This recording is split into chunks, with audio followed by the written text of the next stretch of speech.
Hello veterans, friends and well wishers, good morning.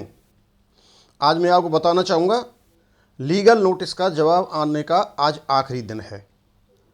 लेकिन जैसा कि वकील साहब ने बताया था, जो आर्मी वेटरन्स के नाम से व्यूअर्स से आते हैं कि लॉ में ऐसा कोई प्रावधान नहीं है कि ये लीगल नोटिस दें और भारत सरकार बाध्य हो उसका जवाब देने के लिए 15 दिन में। ये केवल मेजर जनरल सतवीर सिंह साहब की भारत सरकार के साथ नूरा कुश्ती है। देखते हैं उसमें क्या होता है। कल मैंने इस वर्ष के बारे में एक वीडियो डाला था। एक तो मुझे ये पता चला कि एक भी व्यूअर सहमत नहीं है कि बैंकों से उनके अकाउंट इस पर्स में जाएं। अब कैसे भारत सरकार ने ये निर्णय लिया, पूछ करके लिया या मनमर्जी से लिया, ये तो आप जानो। और कुछ मेरे व्यूअर्स ने मैंने पूछा था कि आप अपने कमेंट्स बताइए, हम लेटर लिखेंगे। तो एक का तो जो सजेशन था वो ये था कि बैंकों में एक एक्स सर्विसमैन बैठा दिया जाए। अब एक्स सर्विसमैन यदि आप बैठाते हो तो सीधी सी बात है कि उसकी नौकरी देनी पड़ेगी, और यदि भारत सरकार ये व्यवस्था करती भी है तो बैंक वाले उसकी सुनेंगे ही नहीं। एक मेरे व्यूअर ने सुझाव दिया कि जिला सैनिक बोर्ड के माध्यम से हमारी करस्पॉन्डेंस हो। जिला सैनिक बोर्ड ये करस्पॉन्डेंस नहीं करेगा क्योंकि ये बैंक का मैटर है, और बैंकों के मैटर को जिला सैनिक बोर्ड के माध्यम से उठाओगे तो शायद बैंक भी वहाँ ध्यान नहीं देंगे। केवल और केवल एक ही तरीका है कि जिन बैंकों में जिन पेंशन धारकों के पेंशनर्स के खाते हैं उन शाखाओं को उनके प्रमुख इंस्ट्रक्शंस दें, और जो बैंकों के प्रमुख हैं उनको इंस्ट्रक्शंस भारत सरकार दे कि जब तक ये सुविधा पूर्ण रूप में लागू नहीं हो जाती या हमेशा के लिए जिन बैंकों में जिन पेंशनर्स के खाते हैं उनकी करस्पॉन्डेंस का भार या किसी प्रकार की समस्या होती है तो उन्हीं बैंकों की जिम्मेदारी होगी। बस यही एक तरीका है, और तो मुझे कोई तरीका दिखाई नहीं दे रहा है। कल मेरे पास एक कोई धानी राम जी हैं, उन्होंने किसी विडो का केस डाला था।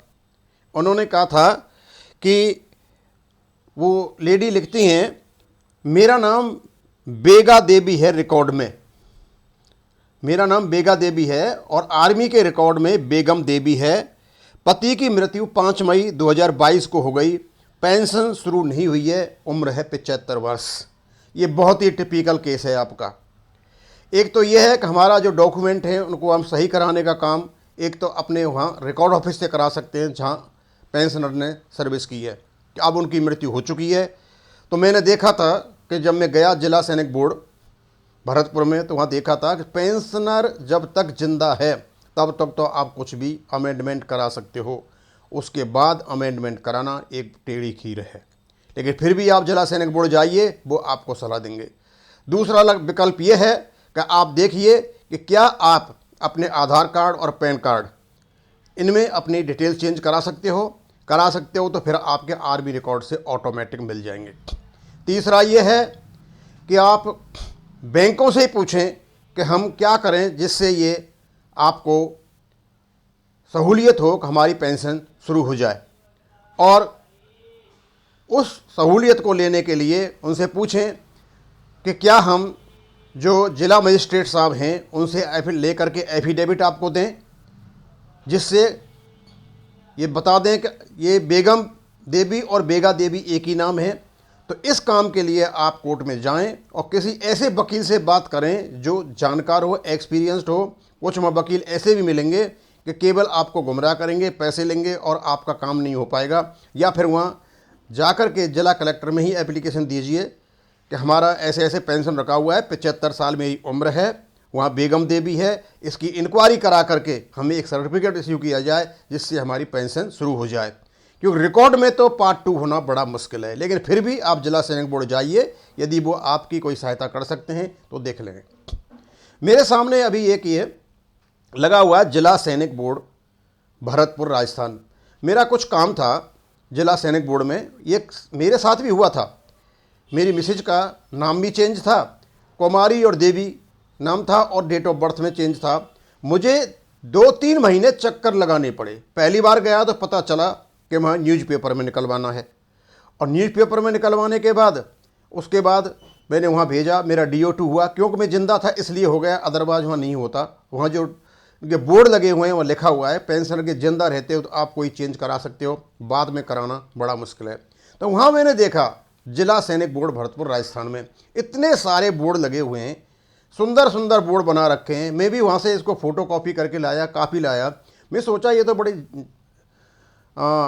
महत्वपूर्ण जानकारियाँ हैं, क्यों नहीं हम इन्हें अपने पूर्व सैनिकों को दिया जाए, क्योंकि जिला सैनिक बोर्ड एक ऐसी संस्था है, एक ऐसा जगह है जहाँ पर हमारी सारी समस्याओं का समाधान होता है।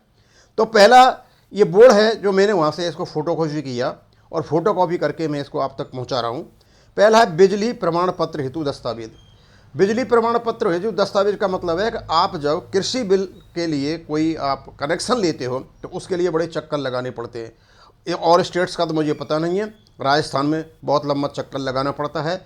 मैं इस प्रक्रिया से गुजर चुका हूँ आज से 4 साल पहले। अभी तक मेरी एप्लीकेशन लगी हुई है, बिजली विभाग से नंबर नहीं आया है। वो बताते हैं लगभग 5 साल में नंबर आता है, 1 साल और रह गया है।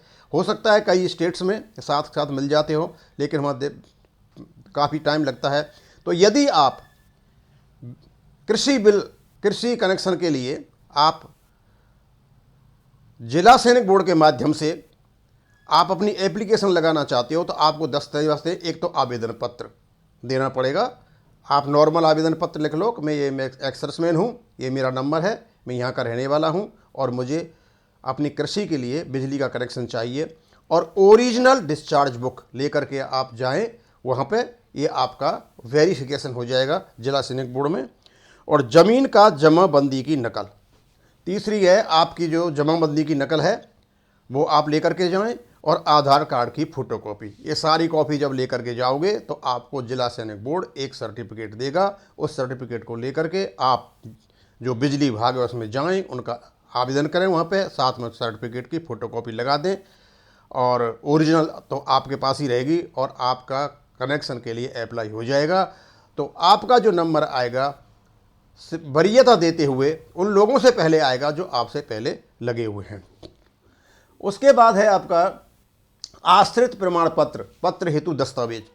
मैंने वहाँ देखा कि यदि डिपेंडेंट का कोई आपको सर्टिफिकेट बनवाना है, डॉक्यूमेंट बनवाना है, तो वहाँ बच्चे के नवीनतम 2 फोटो लेके जाओगे और आवेदन पत्र दोगे, और डिस्चार्ज बुक जिसमें बच्चे का नाम हो आप वो दोगे।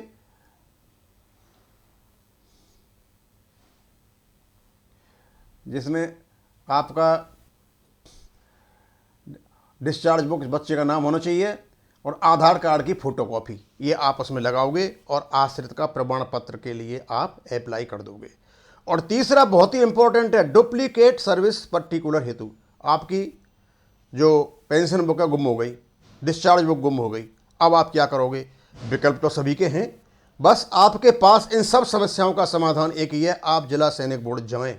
और जिला सैनिक बोर्ड हम जाते हैं लेकिन बोर्डों की तरफ हम ध्यान नहीं देते, और हम दूसरों को बताते भी नहीं। अपना काम जब हो जाता है हम आ जाते हैं और घर में बैठ जाते हैं। लेकिन मैं गया, मैंने पढ़ा पूरा का पूरा, और पढ़ने के बाद मैंने उनकी फ़ोटोकॉपी ली, कम से कम 10-15 की फ़ोटोकॉपी ली मैंने।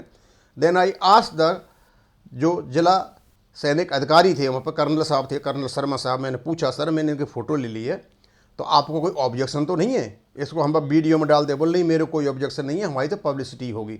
और मुझे अच्छा लगा उन्होंने इस प्रकार के बोर्ड वहाँ बना रखे हैं।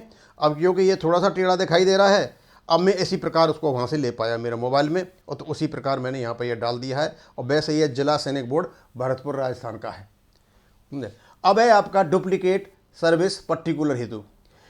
यदि आपकी डुप्लीकेट सर्विस पर्टिकुलर चाहिए आपको, तो आवेदन पत्र स्वयं का आपका एप्लीकेशन होगी, पुलिस की FIR होगी कि मेरे डॉक्यूमेंट्स खो गए हैं। जब भी कोई आपका डॉक्यूमेंट्स या कोई आइटम्स गुम होता है तो उसकी FIR होती है, और आजकल तो ऑनलाइन हो जाती है। आप वहाँ से कॉपी निकालिए, कॉपी निकाल करके प्रिंट निकालिए, प्रिंट निकाल करके अपने आवेदन के साथ लगा दीजिए, क्योंकि आप उसने उसकी रिपोर्ट कर रखी है। अदरवाइज जब तक आप रिपोर्ट नहीं करोगे तब तक आपको आगे की कार्रवाई नहीं हो पाएगी। ये दस्तावेज है।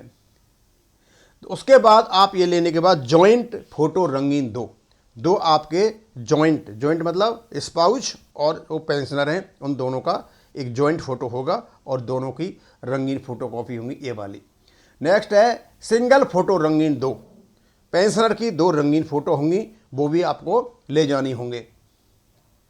अगर विधवा है तो रंगीन फ़ोटो 2, और यदि फैमिली पेंशन के लिए ज़रूरत पड़ गई, डॉक्यूमेंट्स नहीं है घर में, तो आपको 2 रंगीन फ़ोटो उनके ले जाने होंगे।